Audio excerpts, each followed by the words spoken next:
On today's episode of Victoire, we sit down and have a candid conversation with Joey Chavez. He is one of our primary sponsors here at Victoire, and he is also the owner of the Body Art Bus. He is the very first individual to be fully licensed in the state of California with a mobile tattooing service. Join us tonight and enjoy a conversation and perhaps a tattoo or two with Mr. Joey Chavez, the Body Art Bus. Victoire. Proudly sponsored by Clark's Nutrition and Natural Foods Market for all your organic produce, healthy foods, and supplement needs, serving California since 1972. The trusted tattoo company and mobile Body Art Bus, proudly serving California. 760-645-0485.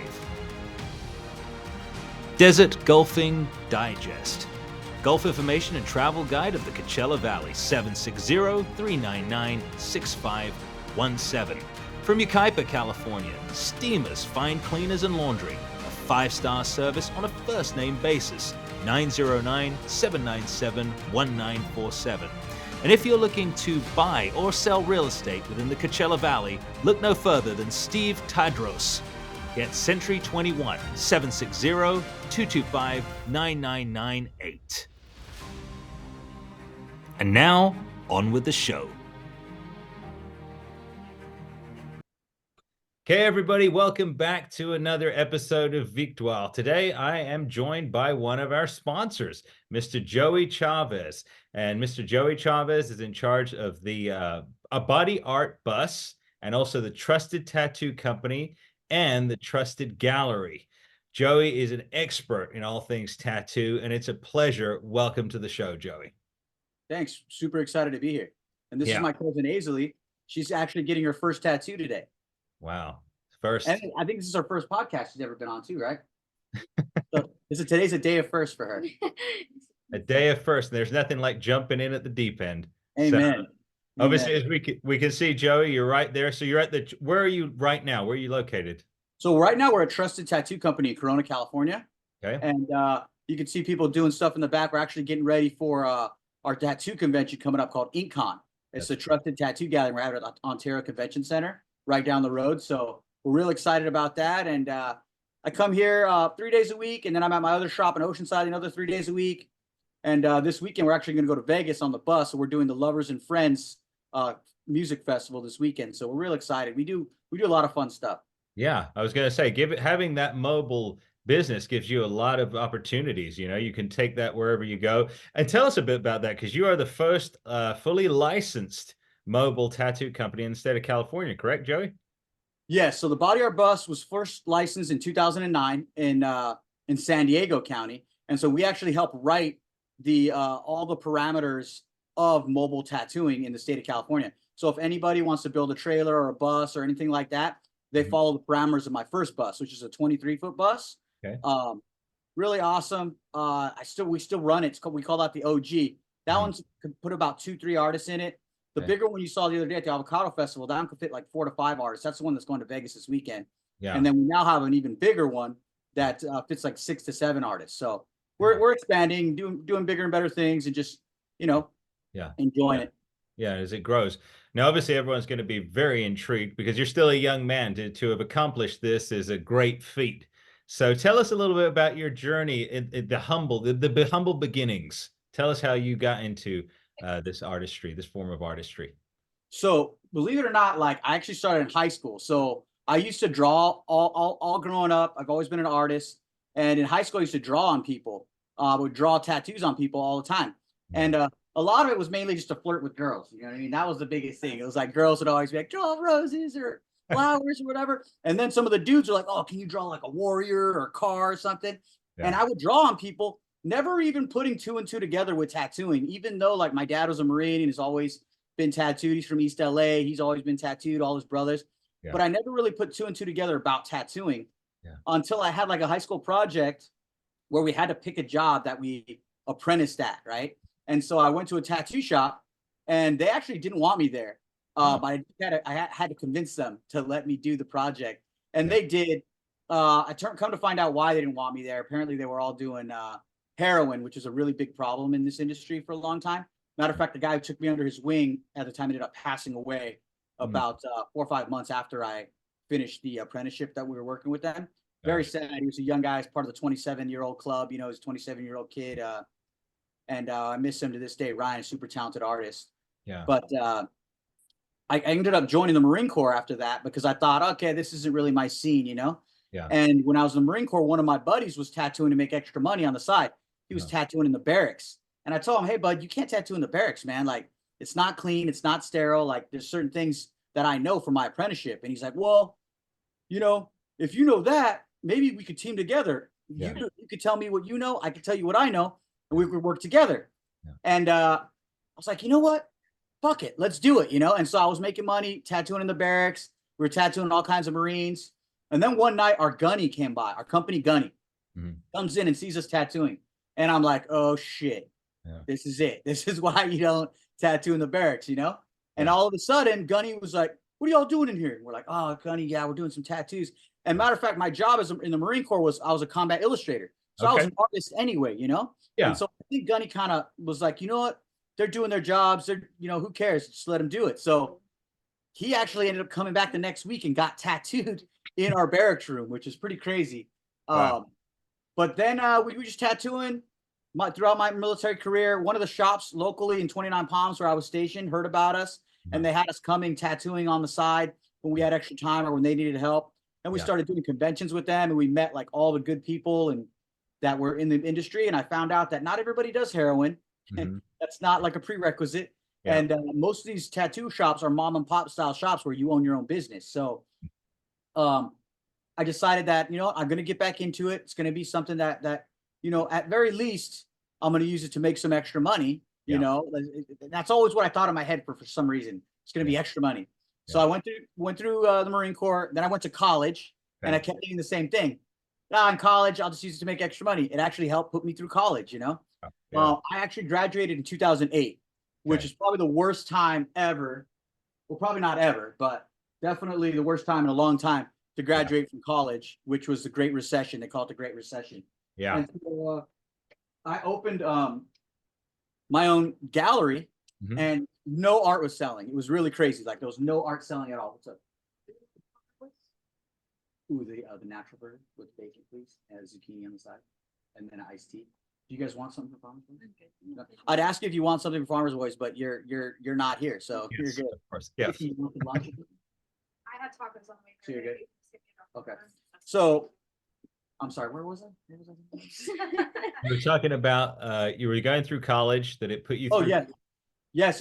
So, and when I was going through college, one of my buddies who owned a shop in 29 Palms called me and was like, hey, bud, the guy that I learned from, his shop just lost a few artists. Can you go help him?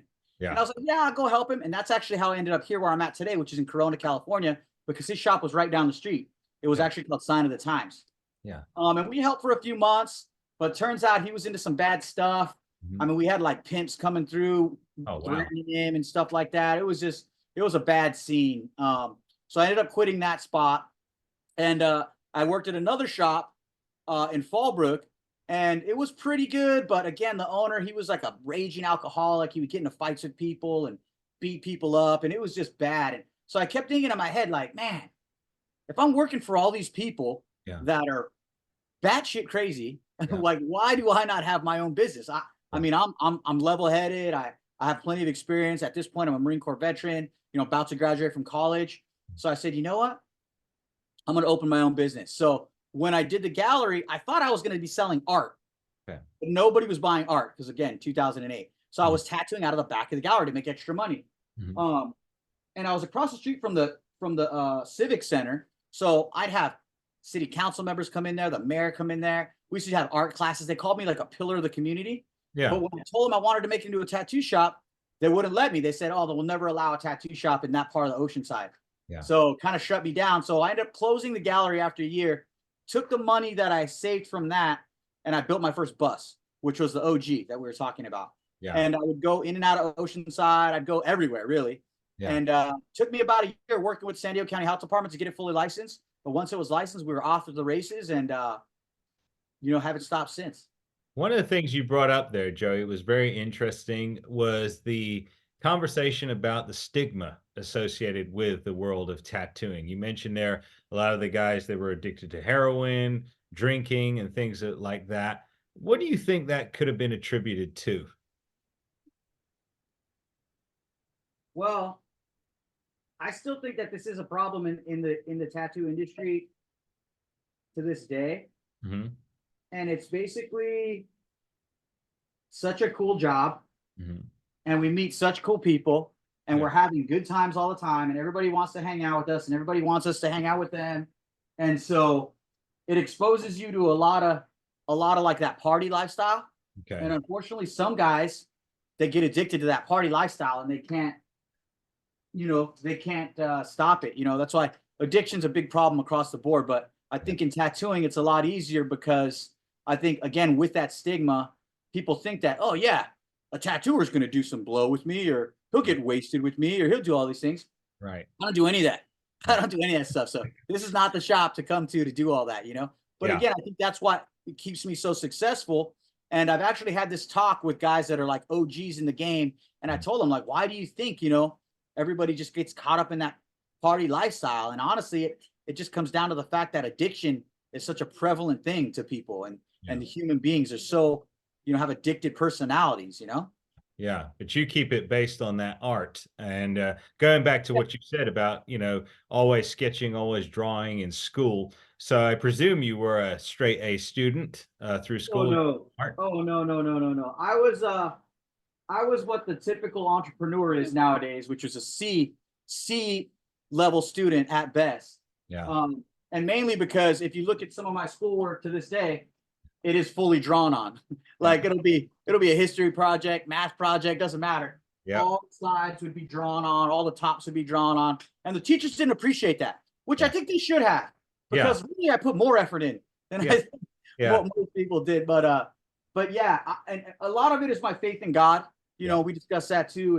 And is I have faith in God, and I try to be a good person and try to be above temptations. Mhm.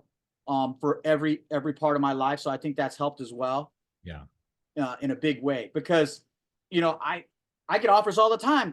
People do drugs in my bathroom and invite me to do drugs with them, and I'm like, yo, one, don't do drugs in my bathroom. Like, Right. not the spot. Yeah. What are you doing? And two, no, I don't want any. Thank you. Right. Yeah.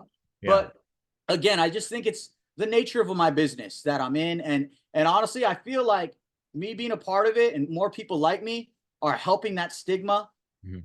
to go away. But not just that, but also helping people that do have problems with addiction and problems with, the more, sinful nature of our feeble human bodies, No, definitely. I agree, because you impressed upon me the first time I met you at the Avocado Festival.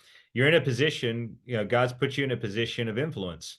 You have a lot of influence over a large community. And, handling that with great power comes great responsibility. We've heard it said many times before. Along the way, though, Joey, have you ever tattooed anyone of influence yourself, like a celebrity or anything like that? Oh yeah, I mean tons. I mean, we actually have an NDA right now for an artist that we worked on that won't even let us talk about it, which is silly. But it is what it is. But just a few to name, like Katy Perry, Okay. Nigel Houston, Tech Nine, hip hop artists. We've done a bunch of like reality shows with that have been on like Netflix and things like that. So we dabble in a lot of that. A lot of the people we tattoo have a lot of money too. I mean, some people they're not necessarily famous, but they're crazy rich. Like our quality of tattooing is very high. So we work with people that want the best quality work. Yeah, that quality work. And we've seen an explosion in the tattoo world. Obviously, it's apparent, and it's, I think, more so in the last 20 years. What do you think that change was? Back in the day, it was, you'd hear, oh, just the sailors had tattoos, and then in the 80s and 90s, you'd have maybe the goths and stuff. But now you're having professionals getting tattoos, and actors, sports personalities. What do you think that change Why do you think that change occurred? You know, I definitely attribute it to like the exposure of television shows. Mhm. Like the television shows really helped. Like the Ink Masters. The very first tattoo television show was what was the first one, Jimmer? Right, LA Inc. No, it was before LA Ink. Deja was on it actually. Miami Inc. No, it was before that too. Fuck. It was the one that was at the Palms. It was Hart Huntington. Hart Huntington. So that was the very first tattoo show was Hart Huntington, and it was a tattoo shop that was based out of the Palms in Las Vegas. And one of the artists here who actually opened this shop was on that TV show. And I think just letting people know and see the type of people that we are that do the tattoos, and letting people see the type of people that get tattooed. A lot of times people don't know what they want until they see it. And in my job, that's very, very apparent, you know? And so a lot of the times, if you show them or you have a flash design or art that you already have prepared, they're gonna be like, oh yeah, that's what I want, you know? Like with that TV show, it exposed this industry to so many people. It exposed tattoo designs, tattoo artwork, just tattoo lifestyle to so many people that people are like, yeah, I like that. I can do that, or I want to do that, or I want to get that, or I could have that, you know?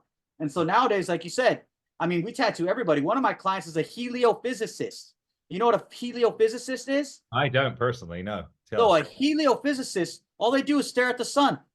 This guy's a physicist. They stare at the sun all day long. They have these telescopes that are all blacked out, and they stare at the sun. And I'm like, this is a trip, man. And I did like a Saturn V rocket on his arm, and some kind of codes or some kind of like equation.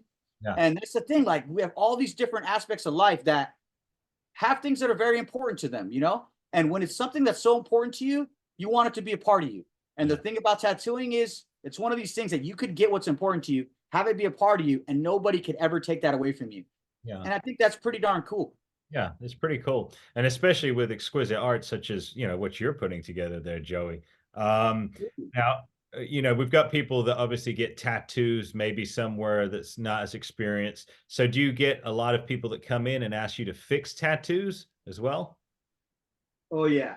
Yeah. Oh yeah. We do a lot of fixing. And I think again, that's a part of the exposure as well, is that a lot of people think that, oh yeah, I could do that. You know, they see some stuff on Ink Master or one of the TV shows, and it looks like they did this beautiful tattoo in like 30 minutes, you know? Yeah. And that's not the reality. The reality is that took 6-7 hours to do, and it's hard. And it's one of those things where when people make something look easy, it's because they put a lot of hard work and time and energy into doing it to make it look that easy, you know? It's not because it's easy. Right. It's because they're putting a lot of effort in.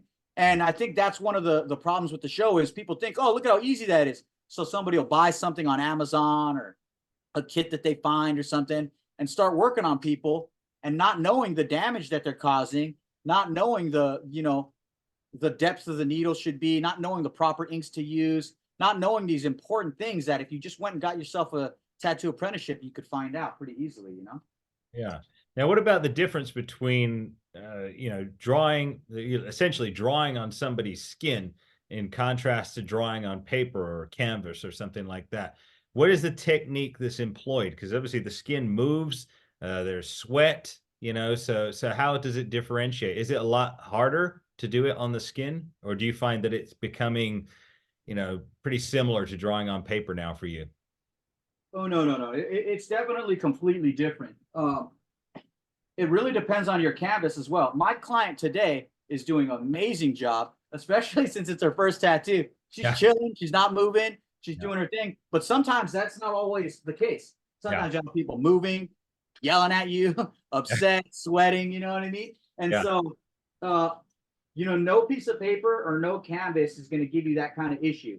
Mm-hmm. But then you also have like the paper or the canvas has like a bit of what we call like a tooth.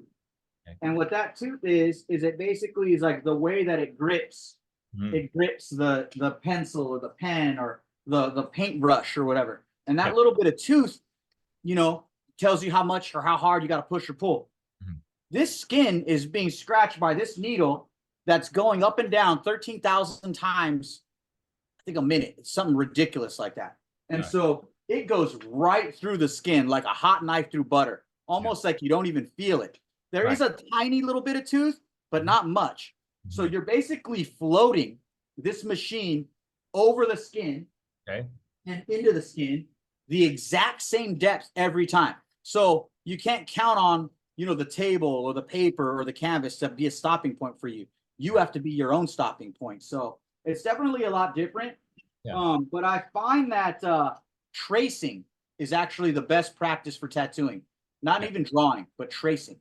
Tracing, yeah, which is interesting. Because some tattoos, do you still have a book? Because I had a tattoo done way back in 99, 2000 in England. So things were vastly different back then. But I remember going in there, there's a book you could look through and pick out a certain design. So how do you do that? Because obviously you've got to memorize certain designs to get it, down pat every time. Do you still have books, or is it mostly people coming in with their own designs now? It's definitely a lot more customizations. It's definitely a lot more customization. So like what I'm doing here, this is her grandfather's signature, right? So we're putting grandpa's signature and then we're putting love by an angel right here. So this is something that she's always going to remember Gramps by, Okay. But we do still have flash. And so those books that you're referring to, we call that flash, which is just prepared tattoo designs, Okay. And we do like to use those because it's your work. So it's like your work that you create, and then you can say, hey, I want to tattoo this. I want to tattoo that. And then boom, you could do that, So you still want to get some B-roll? Yeah. Are you still? Yeah, I'm still working. I'm just about done. Okay, cool. So but I definitely like flash. Yeah. It's just people are a lot more into the customizations. And again, I think that has to do with the TV shows. Yeah. Because it'll be like, oh yeah, I want a car, on top of this mountain, with the cherry blossom tree, and you know what I mean? And you have all these crazy complicated designs and ideas, Yeah. which is cool. Like honestly, I like a challenge. So Yeah. when somebody comes to me with some silly stuff, I'm into it. Yeah. Because as an artist, I like a challenge, and then I like to test myself, Yeah. and see where what I can do. I like to tell people, if you could think it, I could draw it. Yeah. And, I try to live by that. And so like I tell people this all the time, like a lot of these new tattooers, they want to be artists, which are super cool. Like I get it. You want to do your art, you like this particular idea, that's what you want to be doing. But the thing is, at the end of the day, as a tattooer, we provide a service to people. Yeah. And that service is to basically put whatever image they want on their skin, whatever that is. So I'm not going to be like, oh, this is an idea that I really want you to get, or what I want you to do. My job is to give you the art that you want, make sure that you're happy, make sure that this signature looks like Gramps' signature right here. Yeah. And that's my job. And I really pride myself on that. Like I'm an artist as well. Like I have a bachelor's degree in fine art. And so when I want to express myself or show my work or say something that I want to say, I do it on a canvas or a panel or a piece of paper, as opposed to trying to really convince somebody to get what I want them to get. Yeah. Now, there is art that I'd really like to tattoo. and if you go to my Instagram, you can see those like tattoo ready ideas. And this is just stuff that I'd like to work on, Yeah. So, But Joey, one of the things that I see a lot with tattoos is there seems to be a fascination with, skeletons and things like that. A little bit, the darker side. Is that still prevalent, or is that starting to go away? Are people doing more, animals or things like that? Or is it still as prevalent as it has been? Oh, no. Yeah. Skeletons, skulls, roses, daggers, things of that nature.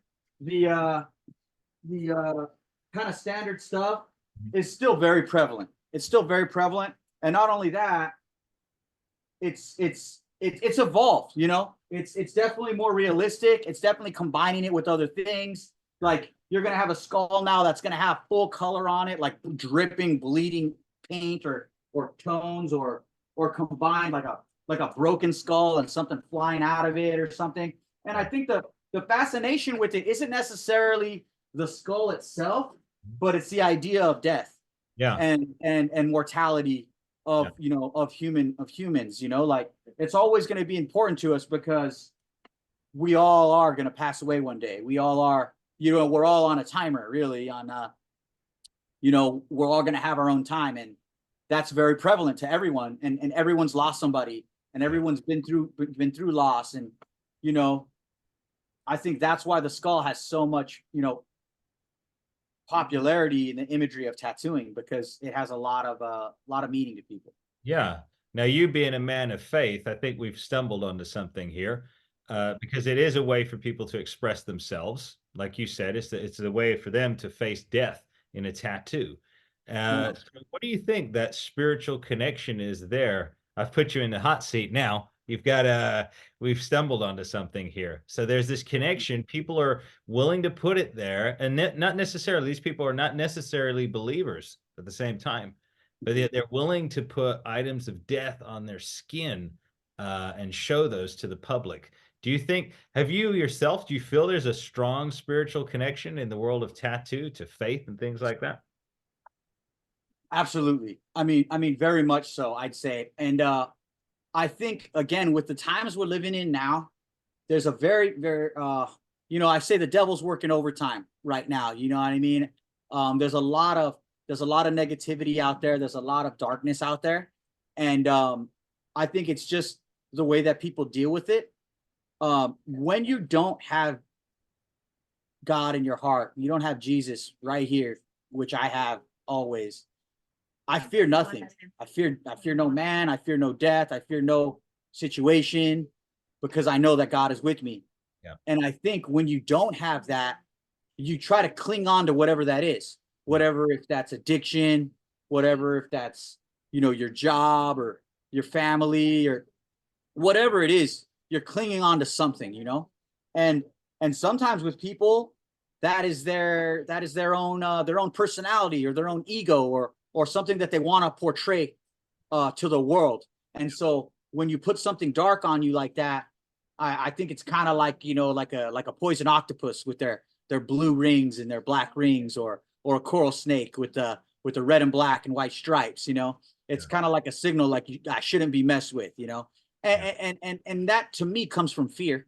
Mhm. That doesn't come from strength. So I put Jesus right here. Yeah, it's beautiful. Did you do that yourself, Joey? No, this was my first apprentice, Jordan. Jordan did this. He's downstairs working on somebody right now. But I have all I don't think I showed you this, but all my tattoos, this I have a lamb. I have a lamb right here, and then I have angels here. Yeah. Because all my tattoos, just like my life, I want dedicated to the Lord. Yeah. Amen. Because that to me is true strength. That to me is unfathomable power that we cannot even comprehend. Like our minds are trying so hard to function on a daily basis. And like I said, if you don't have that, I feel so sorry for you, and I pray for you, because I don't know how I could live without having that. I mean, again, after having big losses, having tragedies, seeing what's going on in the world and dealing with all the things that are going on, without knowing that there's somebody in charge and that somebody is dictating everything. Yeah. I don't know how you could be able to live in this world, honestly.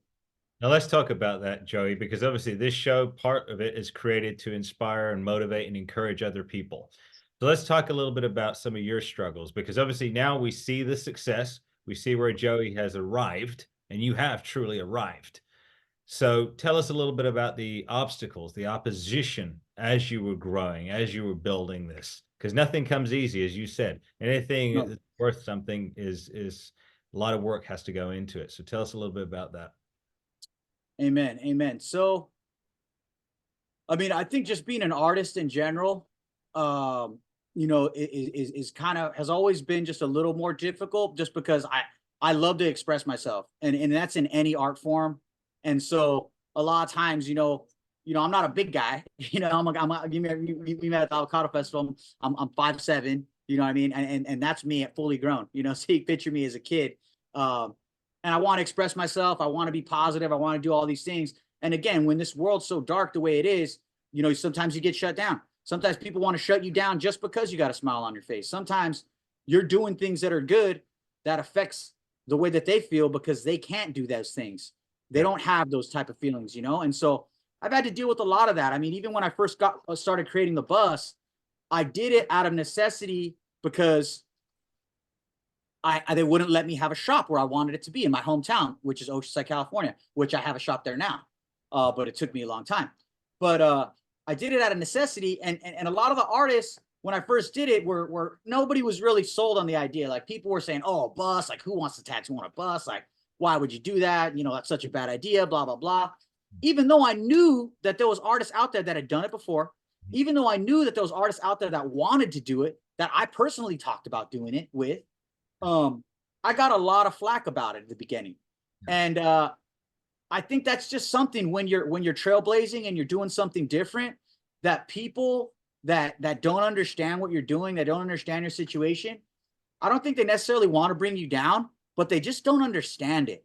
And sometimes when they don't understand it, they're going to say things that they might even think it's helping you. I had some of my best friends tell me like, oh, what are you thinking? That's crazy. Like, you shouldn't do that. I had some of my friends after I closed the gallery, like, oh, you should save your money and blah, blah, blah. It's like, one, like I said, I'm led by my heart. I'm led by my faith, And if I knew it was going to work, so I had to do it. So nothing was going to stop me. So I had a lot of haters. I had a lot of people saying different things about it, but I just didn't let it stop me, man. And, we would just show up to places in the beginning. I would just pull up to places where I knew there was going to be people, and we would do tattoos, Well, now we don't do that. Now I don't show up unless I get paid. But before, we used to just show up, and you gotta, 80% of success is showing up. Yeah. And if you can't show up, if you can't just do that bare minimum, then you're not going to be successful. So show up, Show up, and also ask and ye shall receive is another big one too. Amen. I 100% believe that. I think the modern media, social media, movies, and things like that have so ingrained in the general public that, oh, if you just do good, someone's just going to come along and help you, and that's not the case. It's especially not at all. Not at all. And then sometimes you'll have people coming and saying they want to help you, and then when you tell them the help you really need, they realize they don't want to help you. So it's definitely not something that people are just going to come and deliver you. You gotta put that effort in. Yeah. You got to put in the work. You got to do the research. Yeah. You got to talk to the right people, meet the right people. Yeah. And again, you got to go through those ups and downs. Like I said, I worked for people that were not good people. Mm-hmm. I mean, they had problems, man. And one of them, he ended up turning his life around. Thank goodness, He turned his life around and was able to better himself and to do what he needed to do to better his family. Yeah. But like I said, the first guy, he OD'd on heroin. All right. One of my other guys that I worked for, he ended up getting murdered, with some kind of alcoholic rage. Him and some guy were raging, partying together, and the other guy ended up murdering him. And it's like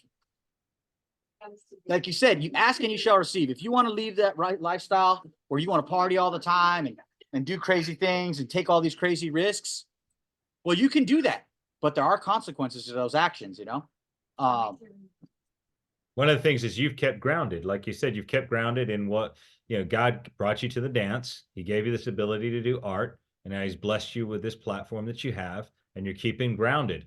One of the things, obviously, we talked about on last weekend was your personal life. So you are married, you do have children.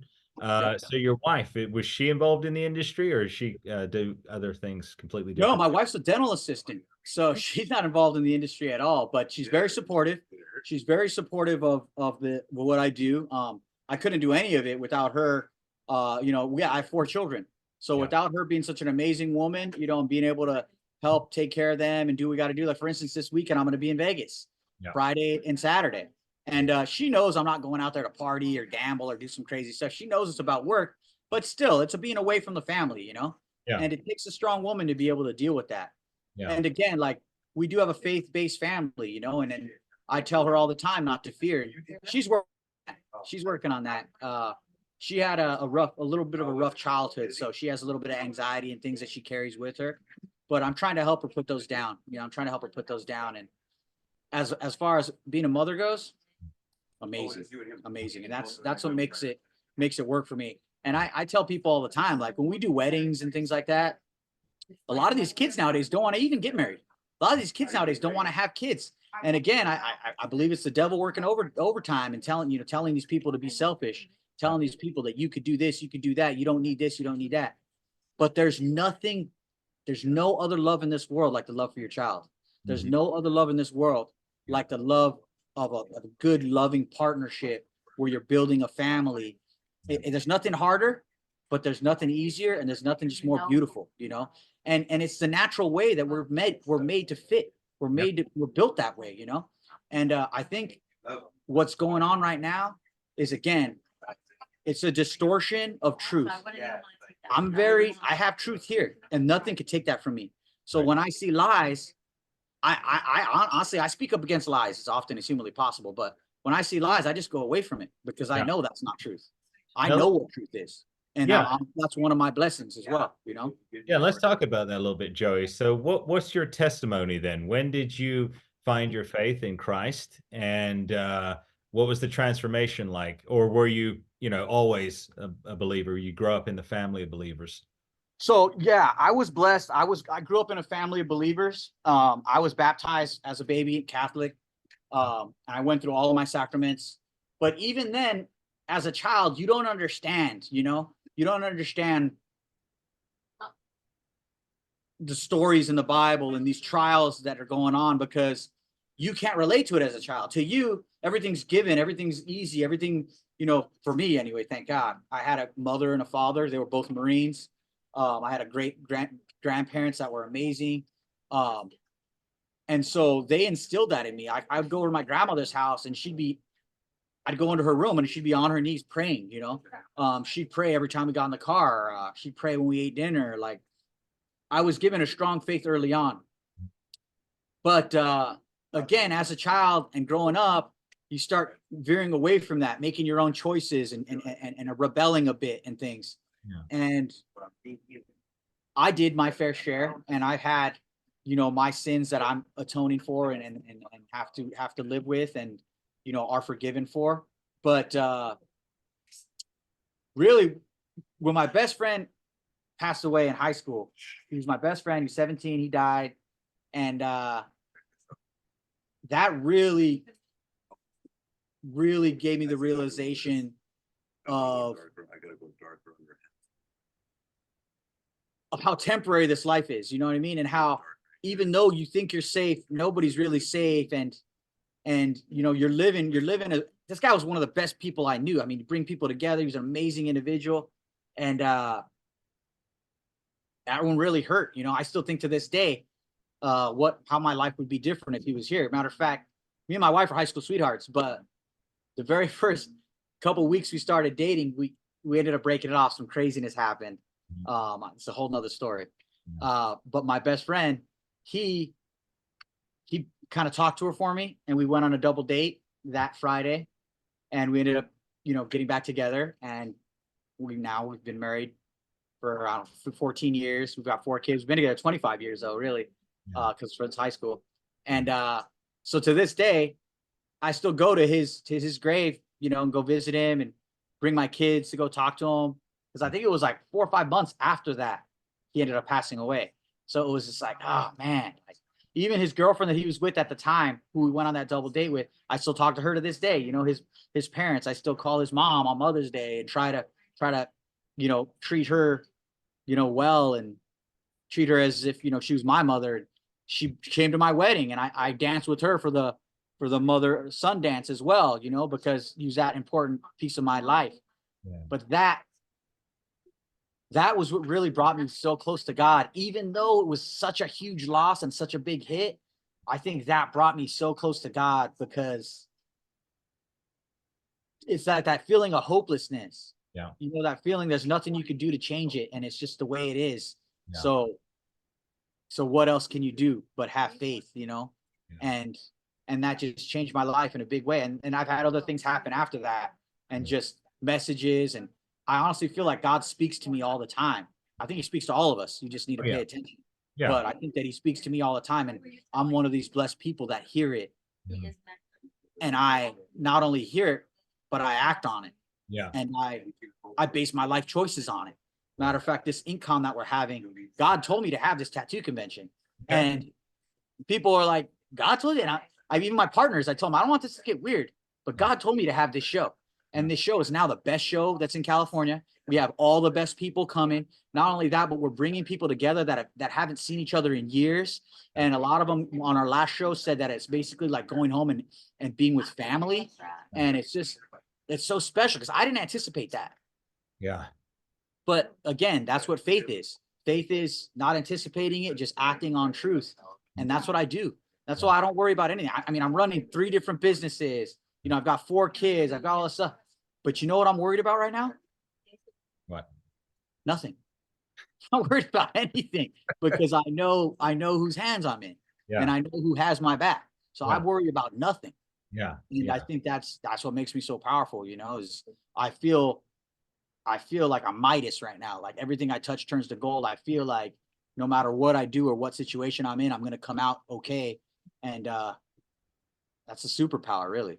Yeah. Well, you're living your life for the Lord. So you're not Amen. sugarcoating it. You're not hiding it. One of the first things, everybody out there watching, when I first met Joey, we immediately started talking about faith. I'm a believer too. I love the Lord Jesus Christ. So, he's a big proponent. He is the proponent in my life. That's the reason why we created this show. We wanted to create something that's meaningful, a different type of a podcast. What are you showing us here? Oh, there you go. Sits Right, behind me every day. right there. Yep. Every Keep it day. watch. That's where he's at. Keep and watch. So no, it's incredible. And the InkCon event was at June 28, 29, and 30 in Yes, Ontario. sir. At the Ontario Convention Center. Yes. Convention Center. We're going to be there. We're going to be there with Awesome. Joey. So yeah, it's going to be a fun event. And like you said, bringing everyone together. So who are some of the notables that were at the first event or maybe showing up at this upcoming event for people in the tattoo industry? Big name. Yeah, well, I mean, some of the biggest names like Nico Hurtado, his people were there. They're going to be there again. Carlos Torres, huge in the tattoo industry. The Nico's name's a little bigger because he was on LA Inc. Matter of fact, I'm getting a call from Corey Miller right now, who was on LA Inc. He actually designed our T-shirt. Hold on one second. All right. Hey, what's up, brother? Hey, I'm actually on a podcast right now, Zoom meeting podcast. Oh, cool. Yeah. Well, I'll call you back. I was just gonna say, when you use that artwork, make sure you get the original from me in a big scale for the T-shirt. Oh yeah, no, I was going to tell you that. I'll get you to my Dropbox and we'll get that put together. So I want to try to get that going this week. There were still a couple little edits I just made, so it's all good. Okay, it's beautiful, man. Everybody loves it, brother. Fuck, man. A lot of hours. That fucker. Yeah, it was fun, dude. I love it. It turned out amazing. You turned out amazing, man. Oh my God, you did good, bro. Thank you so much, Corey. Yes, sir. All right. So Corey Miller's going to be there. He's one of the godfathers of tattooing here in the IE. So Inland Empire, Corey Miller, his shop's been there for 26 years, 6 feet under. But Jack Rudy, one of the godfathers of Black and Gray, Good Time Charlie, one of the original tattoo shop owners out in East Los. But he's getting up there, man. He's older, so having him around and hearing the stories and some of these from the OGs that aren't going to be around forever, Yeah. it's pretty special, man. But not only that, all the young guys are coming because all these OGs are here. I don't know if you could really see this, but this is the T-shirt that Corey. Yeah, we can see it. Yeah, we can see it. Cool is that? Yeah. Yeah, it's probably reversed, but it's Yeah. the year of the dragon. It's the Chinese New Year's, a year of the dragon. So we did like dragon themes, Yeah. but it's incredible, man. Like I said, everything's just coming together. Like Corey designing the shirt. I mean, everything for the show. My buddy Dreamer here, we were trying to get some Aztec dancers last year because we wanted to have a cultural celebration, and I couldn't get him. Dreamer tells me today, like, oh yeah, hey, my buddy's an Aztec dancer. And then so we made a phone call. He says he's gonna do it. So again, it's just like all these dominoes are falling into place just because again, we're walking on the right path. Yeah, something's going to happen. You're definitely in an industry that's booming. It has been booming, like we said, past 20 years, especially more and more. But just going into a few more details about the tattooing itself. So, have you ever done any tattoos on yourself, Joey? You know what? Earlier on, I did some stuff on my legs, uh, but not really because again, I've always been an artist. So as soon as I told people that I was tattooing, I had all kinds of people ready to get tattooed, which was great. Matter of fact, the first tattoo I ever did was on my dad. Okay. So I had my equipment delivered to his house, and he's like, "Oh, what's all that stuff?" And I was like, "Oh, that's my tattoo machine. That's my inks." So he goes, "Oh man, awesome." He goes, "Well, you ready to do a tattoo?" And I'm like, "Honestly, no, I'm not ready. I haven't tattooed anybody yet. I've just been practicing." And he goes, "Well, you got to learn sometime." Yeah. And I was like, "All right." So we did his chest. We Yeah. tattooed his chest. We did an eagle globe and anchor on his chest. A tattoo took me 6 hours that day. Probably nowadays it'd take me an hour and a half. Took me Okay. 6 hours that day. But Wow. he was my first tattoo I ever did. And so again, like I had so many family members and friends that are very supportive that I just had people lining up to get tattooed. So I didn't have to mark my body all up. And even Yeah. if you talk to like my buddies that have been tattooing now, like all the work I have on my body is like exquisite. Like it's all really great work. Yeah. Because I waited. I was like, I'm not gonna tattoo my own arms and mess it up because you only get one chance at this thing, you know? So I Right. waited years to even do my sleeves. I was tattooing probably 18 years before I went down below my arms. And that was because of the Marine Corps. It said that you shouldn't go below your arms or below your legs. That was Yeah. like on the regulations. And I always thought if I ever had to go back in, I wanted to be in regs because I have a degree now, so I'd be an officer. So Yeah. I want them to be able to salute me this time. Yeah. Another thing, Joey, about color, because I remember growing up, most tattoos they were like a greenish color back then. So Yeah. when did the color really start coming into prominence? So that's the thing. It really depended on what your ink was made of. So back in the day, that ink, it would either turn like a blue or it would turn like a green. And it just depended on what it was made of. Like, for instance, my buddy Dreamer over here, when he was in jail, what were you guys making yours out of? Handball. They were making their ink out of handball rubber. So they were burning the handball rubber and making the ink out of that. So his ink actually looks pretty good. It does still look more like a gray as opposed to like a green or a blue. Yeah. But in tattoo industry, that's what has advanced the most. More than anything, I think, is the inks and the quality of the inks. Yeah. So everybody used to mix their own. Now we are not even allowed to mix our own. It has to be bought from a reputable company, FDA certified and all that fun stuff. But it used to be everybody would make their own, you know, it's pretty cool. Yeah. And then, yeah, because that's one thing also we noticed about tattoos back in the day. Also, the way they would bleed out around the edges, the sharpness would go away. Have you been able to kind of quell that in the modern era with those new inks? Oh yeah, yeah. Not just the inks, but also the machines help that as well. So what happens is that's called a blowout, and that happens when you either go too deep or you go at like a bad angle. Yeah. And sometimes it was just really the quality of the artist that's going to cause that. But sometimes it's just the skin too. Some people's skin still do that to this day. You just got to be real careful. And so that's why you want to go to somebody that's very talented, that's very experienced to be able to prevent that from happening. Because some parts of the body that just happens easier, like the inner arms, the lower wrist, things like that, where the skin's a little bit thinner. Yeah, definitely. So walk us through, Joey, as well, for people that know just the extent of your daily chores for this industry. Walk us through a typical day. Let's just say you're totally out of ink. You got to order the ink. You got to get that in. A typical day to set up. And let's just say you've got three tattoos to do that day. What would your day look like from beginning to end? Well, the thing about your day usually starts before you even get there because you got to make sure that design's ready to go. Unless they bring in the design that day, then you'd be working on the design as well. So luckily, I have a shop here where we have plenty of help. Where they'll set me up, they'll break me down, which is great.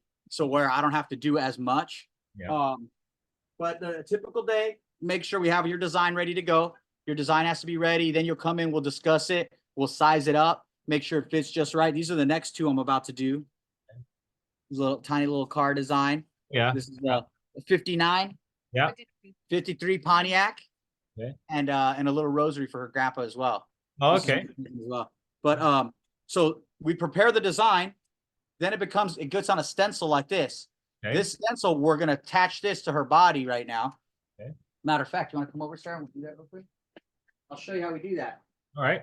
Very important that you disinfect the skin. So we got alcohol, which Okay. is 90% proof alcohol, to make sure you're disinfecting the skin, disinfecting the area.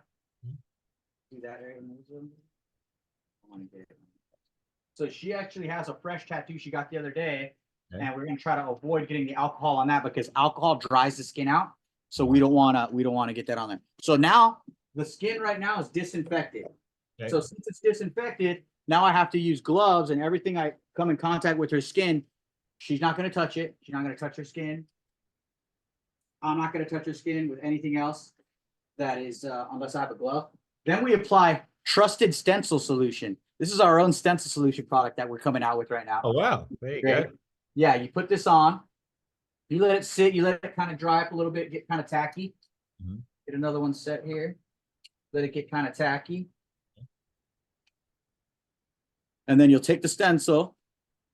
And this point, you want to make sure the placement is just right. So she likes to get a lot of little tiny tattoos, and we just kind of fit them in there. Yeah, I see that. And you can see she's got kind of like, they call it like patchwork style tattooing. Uh-huh. The young kids are really into that nowadays.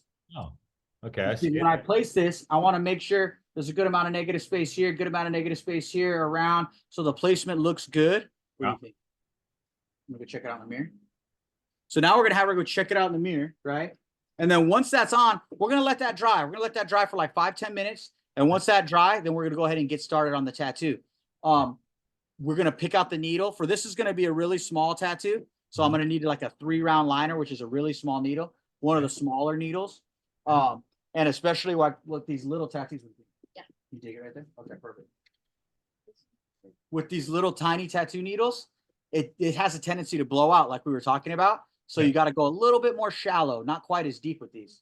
Okay. What do you think about changing the placement? No, just not like fully straight. So slightly at an angle. Is it get it?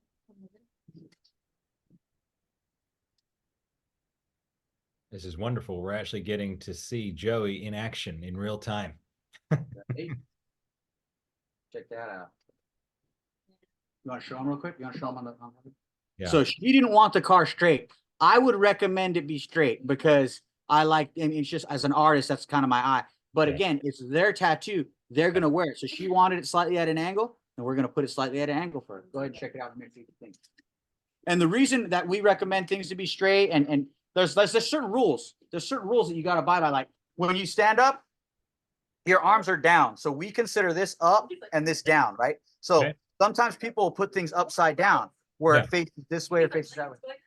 You like it? Yeah. Perfect. Perfect. Okay, so just let it dry up a minute. And then we have to kind of respect that part of the body. Like we tell people, well, if you put it this way, it's going to be upside down. But some people be like, well, I want it facing me when I do this, Right. and that's fine, but it's upside down. So we got to let them know, like, hey, that's upside down. Or like, for instance, with tattoos on the arm like this, you see how our face is facing forward, Right. right? Some people, they'll make a mistake of having the face face the wrong way. That's considered backwards. So you should always be facing the front of your body, or the only time you could really change it is like right here. Yeah. Where this is on the inside. So he's going to be facing this way because he's on the inside of the arm. So there's certain rules and things like that you want to follow. That again, if you're at a tattoo shop, we'll tell you all these rules, and we'll tell you how important it is. Yeah. But, one of the biggest parts, and my most important, is I tell my people, number one is safety. Mhm. So we're gonna wrap everything. Everything gets wrapped. All this, the armrests get wrapped, the machines get wrapped. Everything gets wrapped to make sure that there's no bloodborne pathogens being spread. Mhm.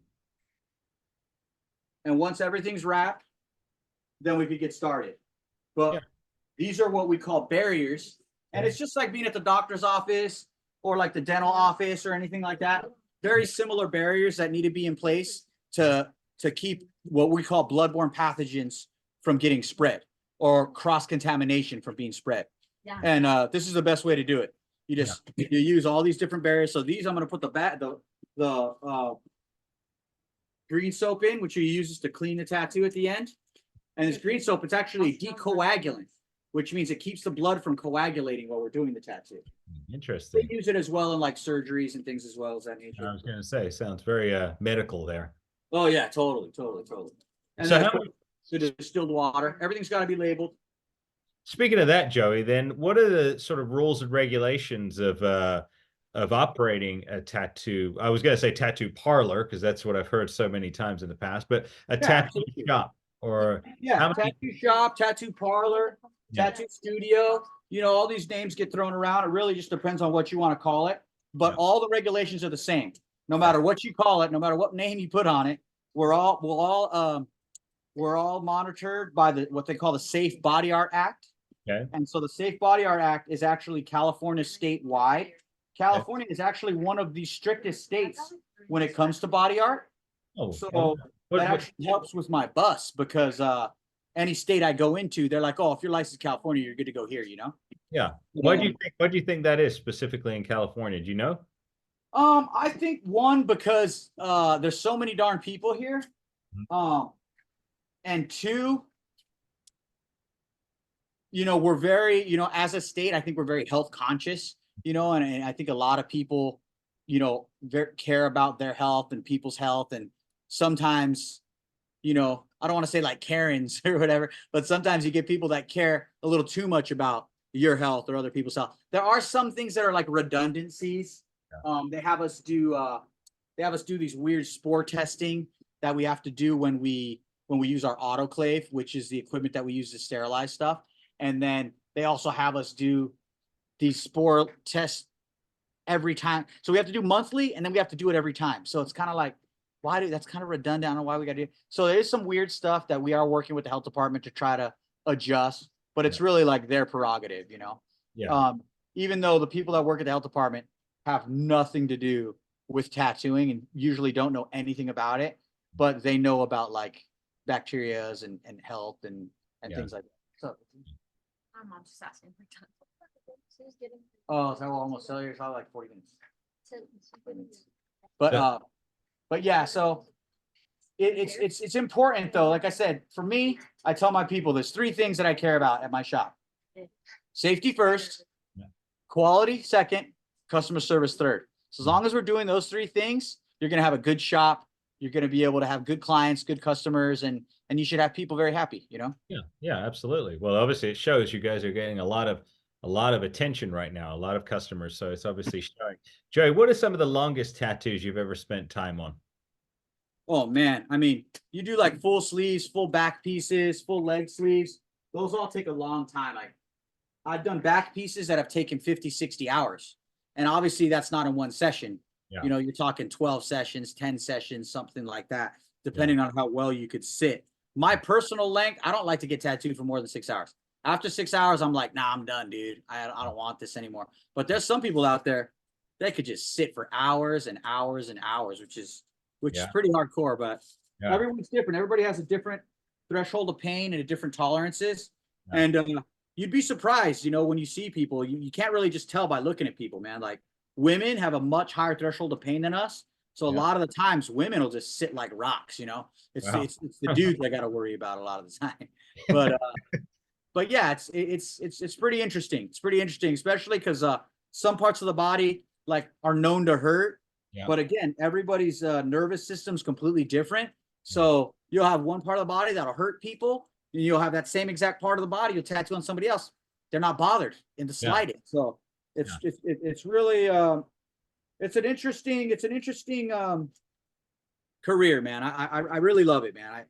I love what I do, and it's cool because I come to work every day and I get to do what I love, and it's you know it's totally true. Like they say, is you know, you do what you love and you'll never work a day in your life. Like I'm at work right now. You know what I mean? It's crazy. And it's great because you're getting to sell your art. One of the things that I was thinking about before that we did the interview today was, you know, you often hear the story of how artists struggle to make a living. And it is very sad that in our day and age, you know, selling, you know, canvas art and things like that, that's no easy feat anymore.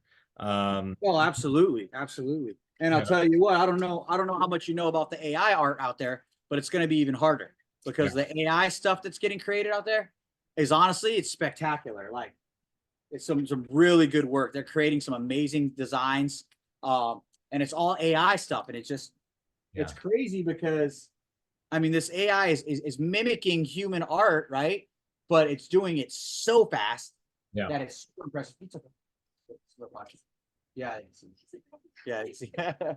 This is your name stuff and this is trusted stuff. Trusted in mine. Thank you so much. Appreciate it. Yeah, look at, and this is one of the things I hate the most about owning a business right here is mail. Most of this is probably bills. Yeah. It'd be cool if some of it was fan mail, but it's not. No, it will be. It's coming, Joey. It's It's coming. coming. It's coming. The fan mail is coming. We will turn you into more of a character, that's for sure. Let's give the audience a little bit of history, though. Let's go back now and tell them how tattooing came to be. Let's tell them a little bit about where it came from, how it rose to prominence. So you know a little bit about that, so I'll let you take the platform. Yeah, and the cool thing about tattooing and just body modification as a whole, every tribe, every people have had some form of tattooing or body modification. And there's a lot of different reasons why. You know, one was to some people believe that it was a cure. Like I think one of the oldest Icemen they found had tattoos on like his wrists and his elbows and things like that. And the scientists are saying that, oh, they did that to treat arthritis. They did that to treat this. They did that to treat that. In Japan, they used to use tattooing to mark criminals. That was one of the things they would if you were arrested for a crime, they would put like a mark on your face. And then if you're arrested for another crime, it would be another mark. And another crime, it'd be another mark. And if you were just really bad, there'd be like a circle and then all these marks, like a warning sign, you know. Huh. In the Polynesian culture, they used them for war fighting. You know, war fighting, they would mark all their tribe, all the warriors of their tribe with a certain tattoo, so they could all recognize each other in battle. There's many different reasons. You know, some of it was to celebrate. You know, there's an old princess that they found, they dug up as I think it's a Norwegian princess, and she has all these animals that were from the local environment all around her. So, you know, she was very big into nature and stuff. So, again, I think marking our bodies and modifying our bodies is something that we've always done. I mean, you'll see people that are stretching the ears to this day. There's African tribes that stretch their necks. There's all kinds of different people that have done it for many, many different reasons, but we've all done it. So I think that's something that is very inherently human, you know. It's something that again, I don't think we'll ever stop doing. Some people, you know, even in the Christian faith especially, they'll talk about how we shouldn't be getting tattoos and tattoos are bad and this, and that came from Leviticus. And in Leviticus, it talks about also that we shouldn't cut the sides of our hair. And it also talks about that we shouldn't wear cotton and linen together. And it also talks about these different things, but it was specifically talking about marking your body for the dead.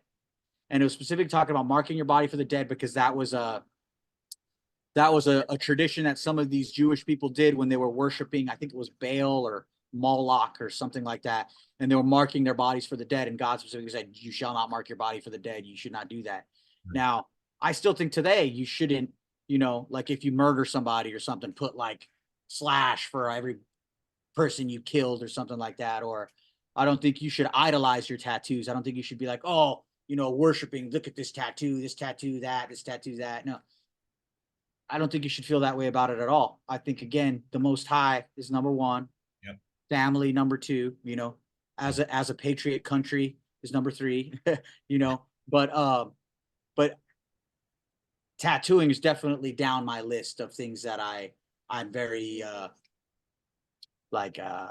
attached to. Like, even like I said, my tattoos, I don't get them to try to make myself look better. I get them to try to praise the Lord myself personally, or to do things that are important to me. Like, this is my last name across here. It says Chavez. So that's my last name. And that's for my family. It's not even for me. I feel like it was for my family. And so a lot of the tattoos that I get, I don't think they're for me. They're for I think a greater purpose. And so like my whole life is anyway. So that's how I consider it. But tattoos goes back so long. I mean, here in America, they came from like sailors and like people that were military guys, and they were getting them and they were getting them to trade and to show where they've been and experiences they had and how much how much, how hardcore they were and all that stuff. So that's what it came from that.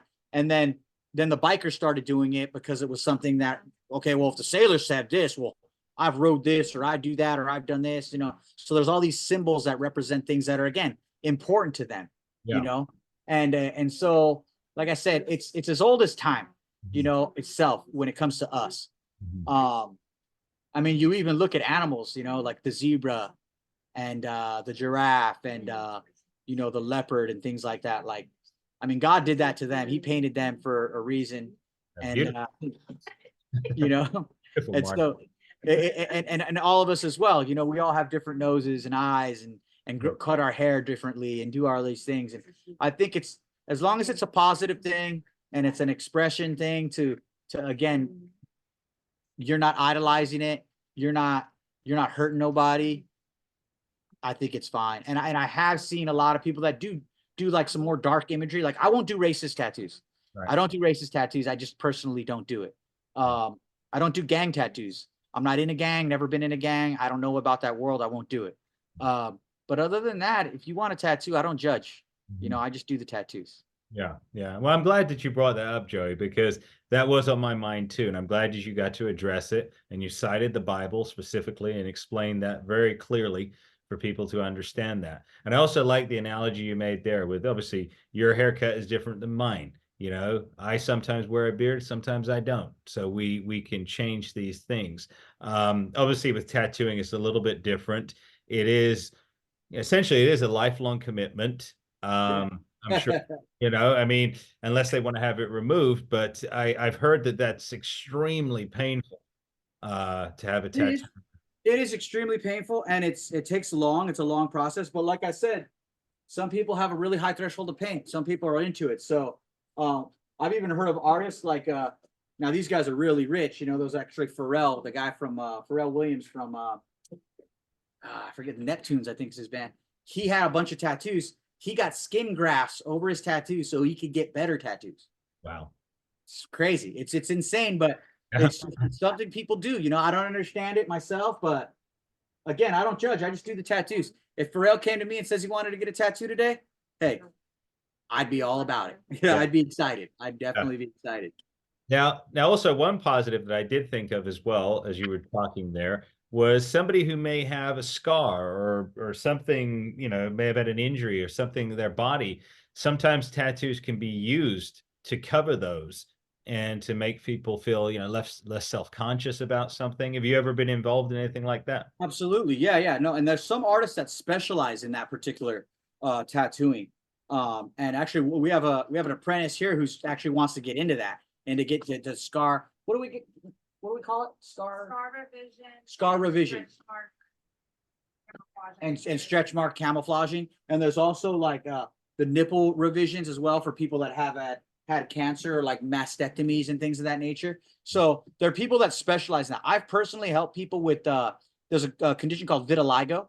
Oh, yeah. Where they vitiligo, where their skin turns really white, where I've put pigment where the vitiligo is, and they're very happy with it.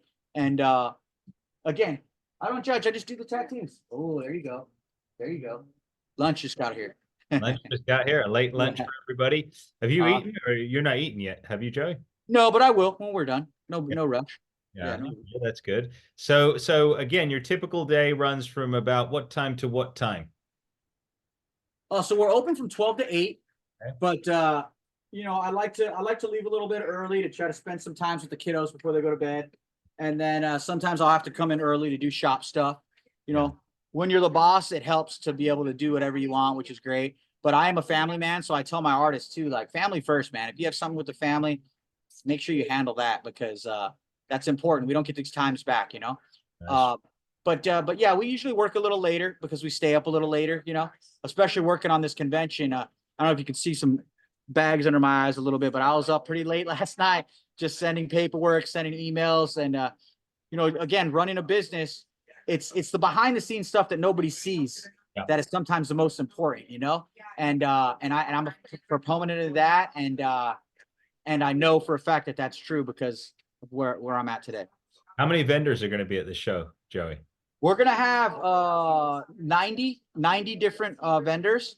And we have 294 booths, but a lot of these vendors are getting 6 booths, 8 booths, 7 booths. So they're going to have big displays. I mean, we're bringing guys that are going to bring their lowriders in. They're going to be tattooing around their lowriders. We're going to have cartoons. A very, very, very famous tattooer, worked with a lot of different celebrities, going to be there. He's going to bring a couple of his lowriders. So again, we're celebrating not just tattoo, but California culture and California lifestyle. And that's why we're going to have a live podcast going on. So I welcome you to come and do a podcast at the show with maybe some of your athletes. And like I said, we will have some professional athletes there. Love to have you sit down with them and do some podcasts at the Incon. We got a beautiful room set up. You'll love it, man. We're actually gonna have a TV behind you so you can put your own logos and all that fun stuff. I could show you some of the videos later of how we did it last year, but really special day, really special day.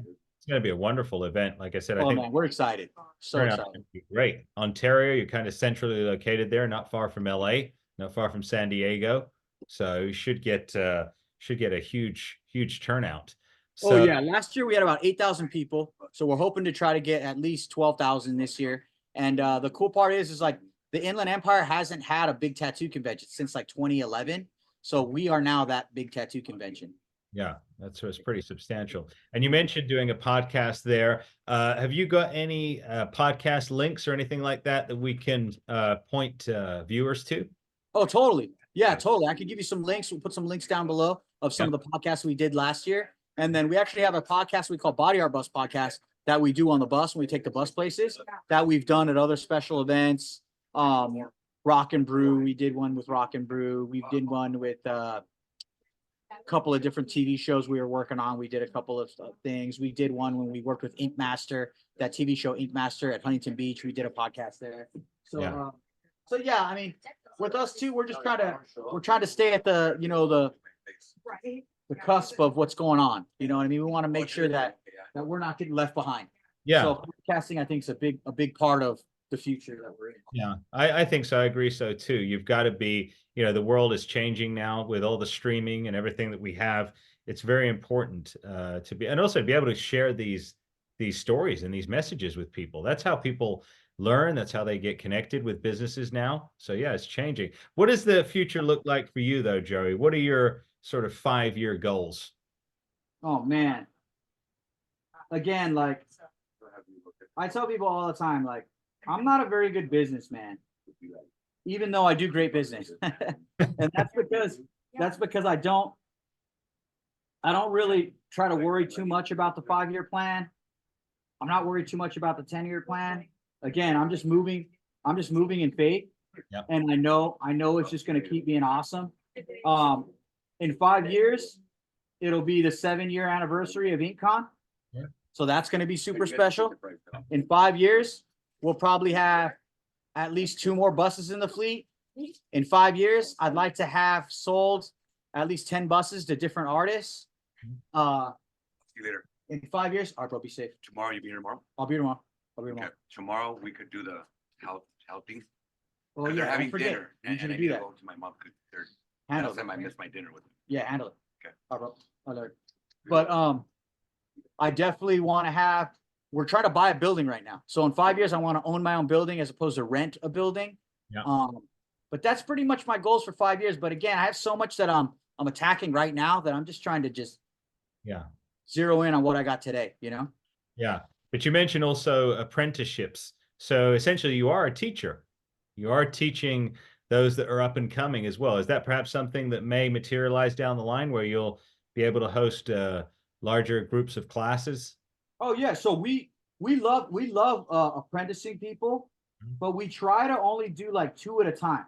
Okay. No more than 2 at a time because it's hard to focus on them and give them the attention that they want, because those classes that you see that people are starting to have, those are usually like 1, 2, maybe 3-day events, which is cool. They're giving you probably the gist and the rundown of setup and breakdown and things of that nature.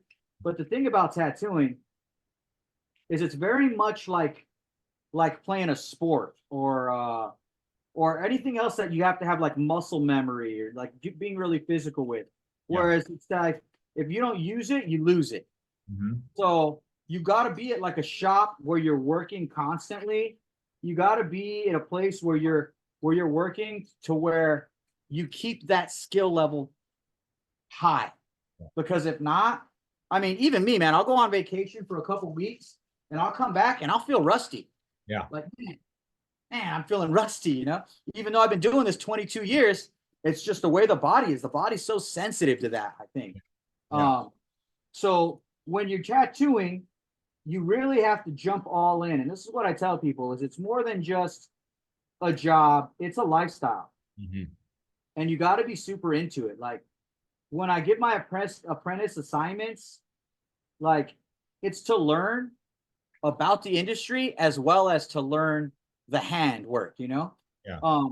When we have apprentices, we're teaching them respect for the industry and their elders and their clients and how to properly honor your client, Yeah. as well as how to tattoo. So these new schools and things that are popping up, a lot of the OGs they don't like it Mhm. because a lot of it's put on by people that don't honor what we do. Mhm. It's put on by people that they just want to make money off of the people that want to take the course. Yeah. And I don't know how their continuing education is going to work, but if you don't have that, then everything you learned that weekend is going to be kind of like feeble. It's not backed by anything. Like I'm telling you right now, like we've had an apprentice here for like a year and a half, and she's finally tattooing clients. But again, that's after a year and a half of not just training, but learning, again, respect, learning how to honor our client properly, learning how to set up properly, learning these things that you have to learn in order to do this job correctly. Yeah. And I was thinking about prerequisites. So I just had a conversation with another guest last week about professional wrestling. And one of the prerequisites there, he strongly agrees, is creativity. So would you say that, obviously steady hand, you've got to have a steady hand, right? But then Well, creativity, or what would you yeah, think?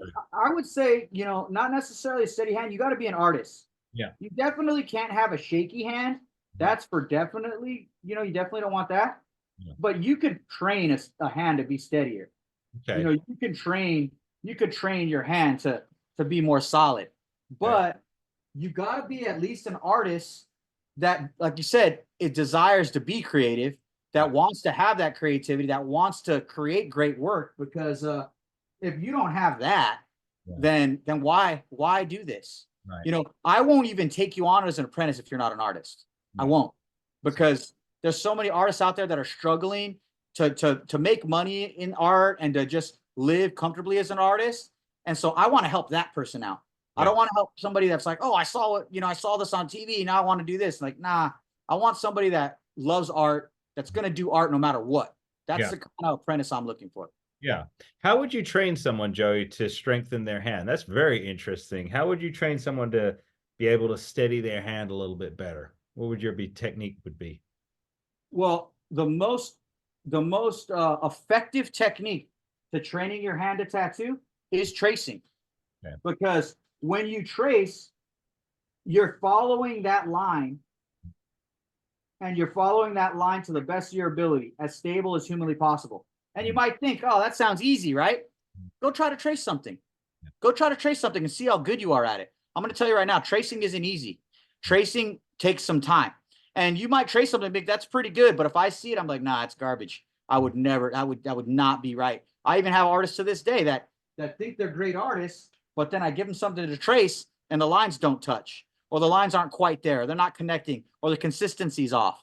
And that's because over time, it gets a little bit tedious, especially when you're doing like scales on a dragon, or scales on a fish, or you're doing like a rosary and you got a bunch of dots for a rosary going on, which is what we're working on right now. But you got to be able to overcome that and work it. And a lot of it is just training that hand, tracing over and over and over again. Have there been any tattoo artists that have crossed over to go on and perhaps just go on to canvas or anything like that and made a huge name for themselves? Because I see some of the artwork that you guys can pull off, and it is incredible. So have any been able to make that transition?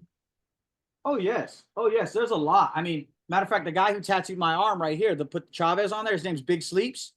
He doesn't even really tattoo anymore. I had to force him to do this tattoo on me because he only does murals and canvases now. He Okay. does giant like 50-foot murals, man, and he gets paid like 60, $70,000 a piece to do that. Wow. And he has collectors all over the world, Japan, Germany, all kinds of stuff like that. There's Yeah. also this other artist named Sean Barber. He's an amazing oil painter that, again, he has a bunch of collectors that collect his work that aren't tattooers, but the stuff that he paints is tattoo. So he Yeah. paints tattooers a lot of the time, or people that get tattooed, collectors. Yeah. And that's just his style. But yeah, it happens. And again, it just depends on how you do your art, what you're trying to get out of it, and how much you put into it. Yeah. Joey, I tell people there's a lot of different art markets out there. As a professionally artist, like I said, I went to college with it. I know that if you really want to sell your artwork, you could find a market for it. You just got to find the right one. yeah, you've got to find that vehicle. Joey, what's the most popular the popular body part right now? What's the most popular for tattoos? I mean, it is now, and I think it always will be the arm. Okay. And I think it's just one because it's something that people could show off pretty easily, and they could see pretty easily. So if it's something they want to remind them of, it's going to be right there with them all the time. And it's not that painful compared to like the chest or the torso or something like that. Yeah. But yeah, I think it's the arm, and I think it's going to always be. Yeah. Yeah. No, it's very interesting. It's across the board now. Years ago, at least in England, I didn't see many women getting tattoos, but now it's becoming more prevalent. Obviously, what's happening right in front of us today, you have 2 women getting tattooed today. But in here in the States, was that always the case, or did women start getting tattoos in the past decade? What's the trend been? How have you seen it evolve? Yeah, honestly, I do think more women are getting tattooed now. I think I tattoo more women than men now.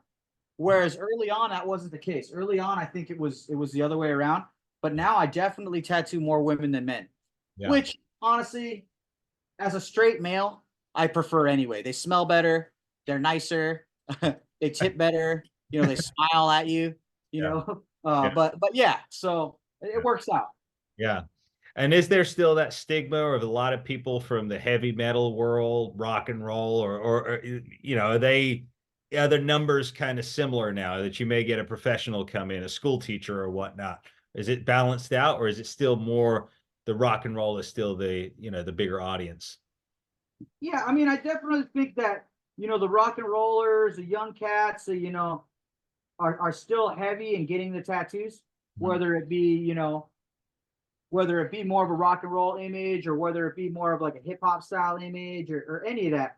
Just younger people are still getting the tattoos that are, again, meaningful to them, things that are important to them. But there is, again, a lot more people are in the game. Matter of fact, I tattooed this guy the other day. This guy's worth like $500 million. He was telling me like he's a businessman. He goes, oh, you got to understand, in the business world, they're still like they don't see this. He goes, I did a full sleeve on him in one day. Well, one day, but a couple of sessions to like touch it up, make sure it was right. But he's like, it blows people's minds in the business world still that I have all these tattoos. Yeah. And I'm like, okay, cool, man. But this guy's doing multi-million-dollar deals daily. He's selling products to Walmart, Amazon, like all these big companies, Target, like all that. He's doing these huge deals, and he's heavily tattooed now, getting more. Yeah, it's become. I just can't believe the rate it's accelerated, and especially the sleeve that you talk about there. Even my younger brother in the UK now, he's got one arm completely covered. When did that come about? Because isn't that like something? Isn't like that like a tribal thing from a certain a group? Isn't it tribal? Yeah.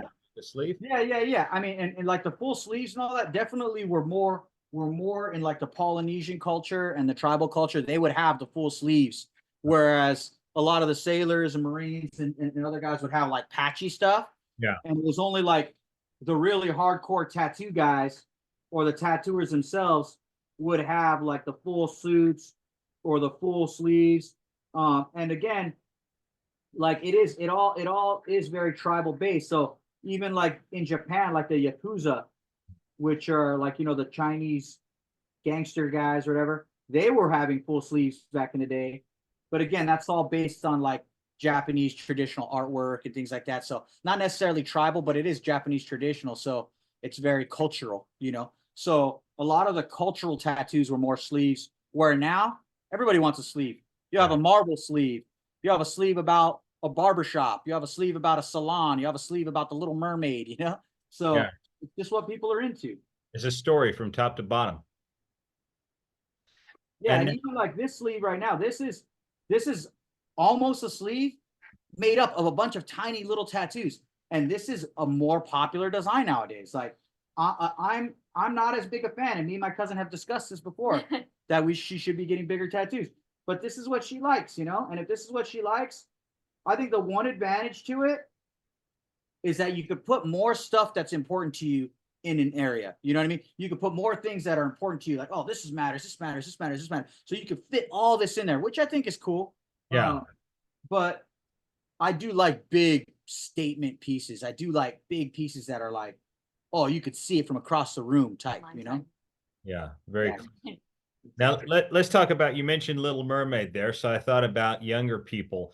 What are sort of the age cutoff points where some kid comes into you and you say, no, you're not old enough, I'm not tattooing you? So in the state of California, it's 18. Okay. There's no parental consent for tattoos. Parental consent could be for piercings, but tattoos is 18 and up only. Okay. Federal regulation is 16 with parental consent. Okay. So that's like other states that if they don't have a regulation at all, then they go by federal regulation. So like Nevada, Utah, Arizona, Florida. There's a bunch of states out there where you could get tattooed at 16 with parental consent, but not California. California is very strict about 18 and up. All right. And now say someone young does come up to you, Joey, say they're 15 and they say, oh, I really want a tattoo. How would you answer their question? How would you deal with someone that young? Well, I'll tell them for one, I'll just give them an example of people that I've already tattooed that have said, oh yeah, I got this tattoo when I was 18 and I hate it. I wish I wouldn't have got it. I wish I would have got something else, or now I got to get it covered or whatever. So I try to just be honest with them and let them know, like, the person you are today is not going to be the person you're going to be when you turn 18 or 20 or 30 or whatever. You're not going to care about the same things because your view of the world is not an accurate one at this point. Yeah. And so we try to let them know that. And then sometimes I'll even tell them, like, if it's like a friend's kid, and I know they're probably going to go to their buddy's garage and get tattooed if I don't say something, I'll tell them, like, hey man, you wait till you're 18 and you come to me and I'll tattoo you for free. And I've done that for friends of mine because I wanted to make sure that they didn't go and get tattooed in a garage that they're going to regret, or get tattooed by somebody that's going to get them sick, or tattoo them with the wrong products, or scar them up real bad. Yeah. Yeah. So I'll do that for friends. So you give a little bit of advice too. And do you find that very much like a hairdresser, that you get to play the role of a psychologist sometimes with some of your patrons? Oh no, not sometimes, all the time. Yeah, all the time. And again, it's kind of an honor, that people put that trust in you. Yeah. But again, like, my advice is always faith-based. So my advice is always, I think, as true as you're going to get, because it comes from the Lord. So I try to help as often as possible, and I try to give them the best advice. Yeah. I try to let them know, and I'll grab a Bible and say, what do you try to figure out? And we'll just open the Bible to the page, and I'll say, read it. Yeah. It won't be any specific passage. It'll just be, here, let's open it, boom, and read it. And I tell people, I don't know how often, for me anyway, whenever I have an issue, I open that freaking Bible, and that page always has some kind of knowledge, always has some kind of advice, always has something to inspire or to help me. And I wish more people could use it like that, because I think some people get overwhelmed by the fact that, oh, I'm not going to read the whole Bible. And I try to read the whole Bible. It's hard to read the Bible. There's a lot of stuff in there that, one, it goes back to this, and you're talking about this book goes back to that book and out of order, and you're just talking about lineages and all that. But I don't think the Bible needs to be read like that. I think you go to it when you need it. And it's awesome when you could go to somebody that knows the Bible that could tell you a passage, which is amazing. Yeah. But even if you just open it, pick a page, Yeah. I guarantee you the Lord will guide you that way. And that's just the way it is. It's the word, you know. I read two chapters every single day before I do anything else in the morning. You know, Amen. sometimes I'm guilty of not having done that, but I take, well, on the occasions when I don't do that, my day typically goes array because I didn't put God in first place. Absolutely. And like you said, it's the handbook of life. He's It given us that book to teach us from it. But that's just incredible that you get to minister as you're working at the same time. You have a captive audience, you know, and certainly a group of people in a generation that that can definitely, you know, benefit so much from that wisdom, from God's wisdom. So that's incredible, man. Any particular stories as we start winding down that memorable stories that you might want to share with people? Let's see. Wow.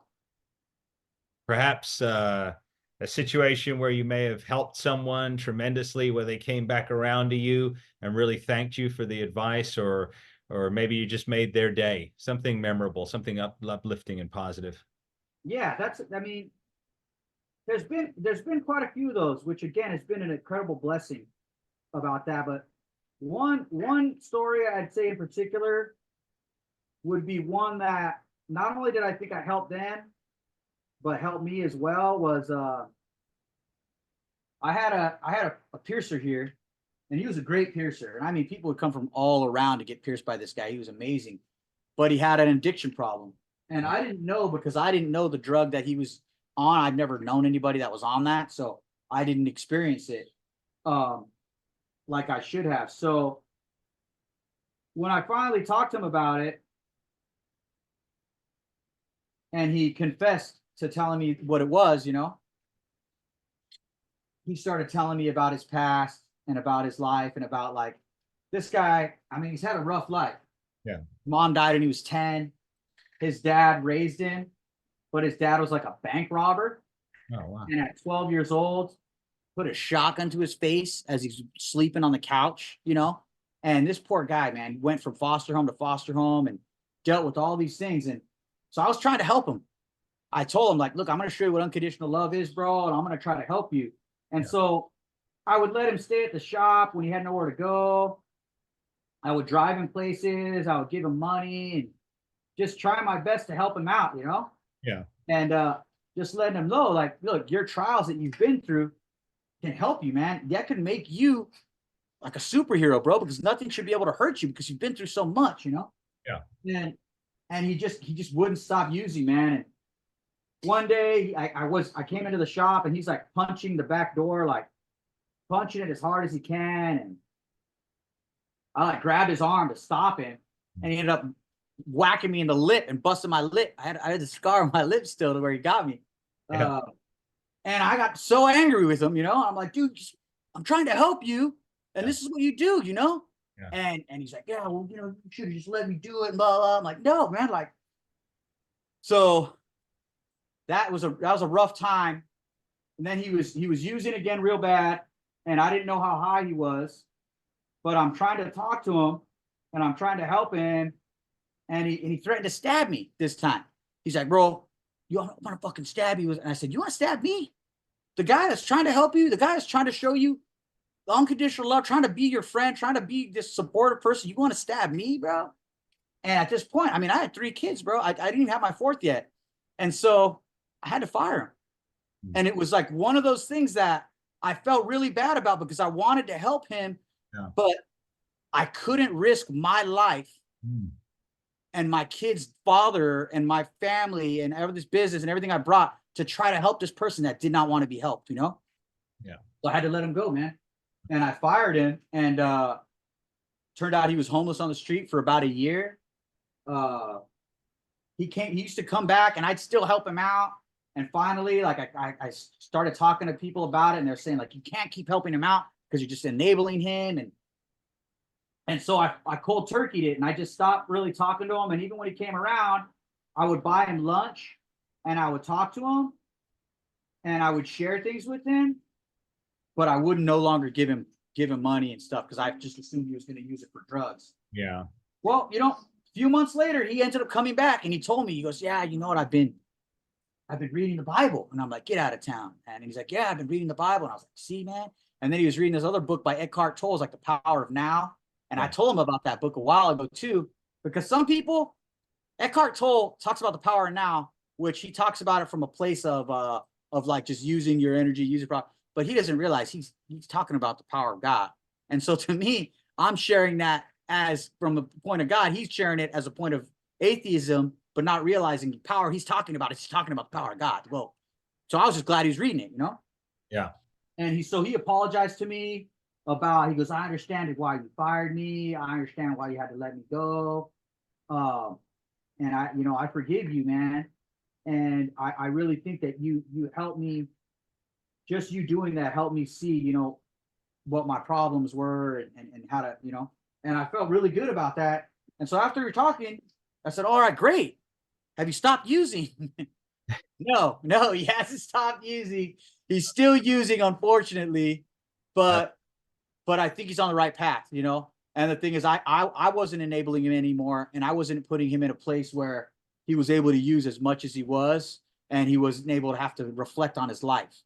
Because I think a lot of times with these addicts, you know, they have to hit rock bottom before they decide, you know, they have to decide they want it.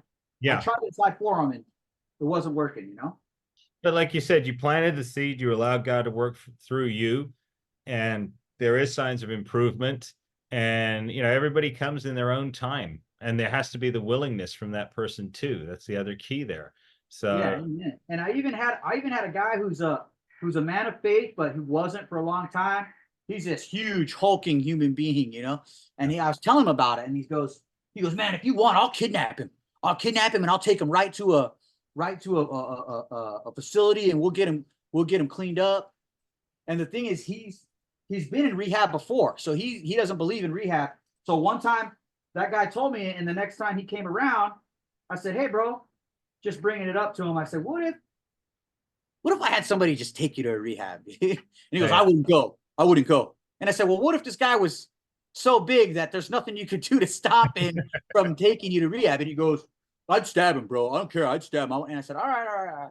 So as soon as he said that, I told that guy, I didn't never tell that guy to do it, because again, I'm not going to risk this man's life to try. He's got to go on his own, you know? But again, like I try to, when I see him, try to just put a happy face, try to be a good example, and just do what I can, because you can't force people to do it. And it's sad, because I feel like when it happened, I felt like a failure. I felt like I failed. Like I couldn't do it, you know, but I don't feel that way anymore. I don't feel that way anymore. But you didn't fail, Joey, because it's out of your hands. You were there as the conduit to God to reach him, and you presented it, and the rest has got to be orchestrated by God now, you know. I get what you're saying, though. You know, I've had those experiences as well. You know, we're both, for our viewers, Joey and I are both approximately the same age. I'm a little bit older than Joey. But I know exactly what you mean. You know, you have a passion to want to help other people. And then sometimes when it's not received, it's not reciprocated, you can get down on yourself. But as long as you put the effort out there and you act accordingly and you share, I think you've done all that you needed to do at that particular time. Yeah. And I definitely feel that way now. Where at the time, like I said, it really hurt me. And this is one of those situations where I felt like God was talking to me, because I actually thought about quitting tattooing. I actually said, you know what am I doing? What am I doing if I'm around these people that are drug addicts, alcoholics, suicidal? Like, what the hell am I doing here? Yeah. You know? And so I thought about selling my business, getting rid of everything, man, and just changing my whole profession. And then I get a phone call from a friend of mine. She's not even a friend of mine. She's a friend of my mother's. She was in the Marine Corps with my mother, and she was trying to sell me prepaid legal. You ever heard of prepaid legal? Something similar, but no, I don't think that one. But anyway, elaborate. Yeah, so basically, it's like a prepaid legal plan where you can have a lawyer, you know, as long as you pay a certain amount a month, right? Is it like Legal Shield? Yeah, it's like a legal shield, something similar to that. Well, I told her, I said, look, I don't need this because I'm getting ready to sell my business. You know, I'm done. She happened to talk to me right as I was thinking about doing it. Yeah. And she asked me why. And I told her, I said, look, I'm around this, I'm around that. And I just don't think it's the right place for me anymore. Like, I don't understand like why I'm trying my best and I have this around me. Like, that must mean that, you know, this must not be where I need to be. And she told me, she goes, you know what, Joe, I've never told you this, but I've always wanted to tell you that you have a lot more talents than you think. Like, you have a lot more talents than just art, and you're good at speaking to people. You're a great example to people, and you made so many great choices in your life. And these are all things that are so many blessings that I don't think you know. Yeah. You know, I don't think you realize. And she goes, I think you are in the right place to help those people that if somebody else was there, they wouldn't have that help. They wouldn't have that same love, you know? Sure. And it just changed my whole perspective, bro. It just, I'm telling you, it was like from her lips, from, you know, from my ears, from her lips, from God's mouth, you know? It was crazy because I really felt like God was telling me, like, hey, dude, just hold on, hold fast. You know, you're doing what you can. And obviously you're not looking at yourself fully. You're not looking at all your blessings and who you are. You're only looking at the things that you know. Right. And totally changed my perspective on things, man. And so I've been here doing it, and things have only gotten better and better and better. And so I know it's of God because that's the increase, you know, that's the increase. The increase. Well, Joey, we here at Victoire, the podcast, we're very, very proud to have you as one of our sponsors. I met Joey a couple of weeks ago and we got to talking. I already feel like I know him. I certainly know him a lot better today with all of you sharing in his story. Joey, thank you so much for taking time out of your schedule today, my friend. I'm going to call you a little bit later so we can chat a little bit more on the phone. Is it time that I can call you, or is it yeah, just give me like an hour after this. Hour after this? Yeah, Okay. I'll go eat some lunch right now, go relax a little bit, and then we could discuss some stuff. All right, I'll call you about an hour. But again, everybody, this has been Joey Chavez right here. He is a revolutionary, in fact, an entrepreneur in the world of tattooing. I'll put all the links in the description of this video. So if you want to get in contact with Joey and learn more about his businesses. But until next time, everybody, thank you for joining us. This has been Victoire. Thank you very much.